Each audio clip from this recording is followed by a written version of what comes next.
வணக்கம். கோவை நீலகிரி செய்திகளுக்காக நான் உங்கள் தமிழ் வெங்கடேசன். உதகையில் பூத்துக் குலுங்கும் பனிமுள் மலர்கள். காமராஜர் அணை கரைகள் மஞ்சள் திரையாக மாறியது. நீலகிரி மாவட்டம் உதகை அருகே உள்ள காமராஜர் அணை நீர்பிடிப்பு பகுதியில் இயற்கை அற்புதம் ஒன்று கண்கொள்ளா காட்சியாக மாறியுள்ளது.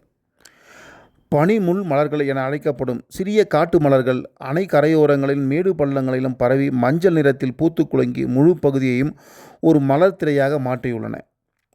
இந்த மலர்கள் தற்போது பெருமளவில் மலர்ந்துள்ளதால் அணையின் கரைகள் முழுவதும் மஞ்சள் நிறத்தில் மிளிர்கின்றன. குறிப்பாக நீர்பிடிப்பு பகுதிகளின் மேற்பரப்புகளில் உள்ள நிலப்பரப்புகள் அனைத்தும் மலர்களால் மூடப்பட்டு ஒரு இயற்கை ஓவியமாக இவை காட்சியளிக்கின்றன.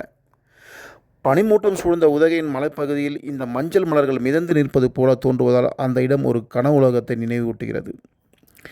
இந்த அற்புதமான காட்சியை காண தினமும் ஏராளமான சுற்றுலா பயணிகள் வருகை தருகின்றனர். மலர்களின் நடுவே நின்று புகைப்படங்கள் எடுத்து வீடியோக்கள் பதிவு செய்து சமூக வலைதளங்களில் பகிர்ந்து வருகின்றனர். குறிப்பாக இளம் தலைமுறையினருக்கு இது ஒரு போட்டோ ஸ்பாட்டாக மாறியுள்ளது.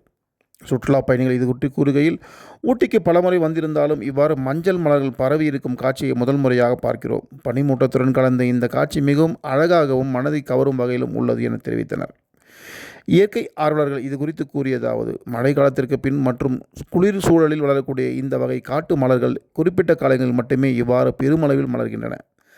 சரியான காலநிலை, ஈரப்பதம் மற்றும் நிலத்தின் தன்மை ஆகியவற்றை இணையும் போது இவ்வாறான அரிய காட்சிகள் உருவாகின்றன என அவர்கள் விளக்கினர். இந்த மலர்கள் பூத்துள்ளதால் காமராஜர் அணை சுற்றுப்பகுதியின் இயற்கை சூழல் மேலும் கவர்ச்சிகரமாக மாறியுள்ளது. மலை, பனி, நீர், மலர் என 4 இயற்கை அம்சங்களும் ஒன்றாக இணைந்து இந்த பகுதியை ஒரு சுற்றுலா சொர்க்கமாக மாற்றியுள்ளன. தற்போது உதகைக்கு வரும் சுற்றுலா பயணிகள் தவறாமல் காண வேண்டிய இடமாக காமராஜர் அணை மலர் கண்காட்சி தற்போது உருவெடுத்துள்ளது. இயற்கை காதலருக்கு இது கண்கொள்ளா காட்சியாக மட்டுமின்றி மனதை அமைதிப்படுத்தும் அனுபவமாக திகழ்கிறது.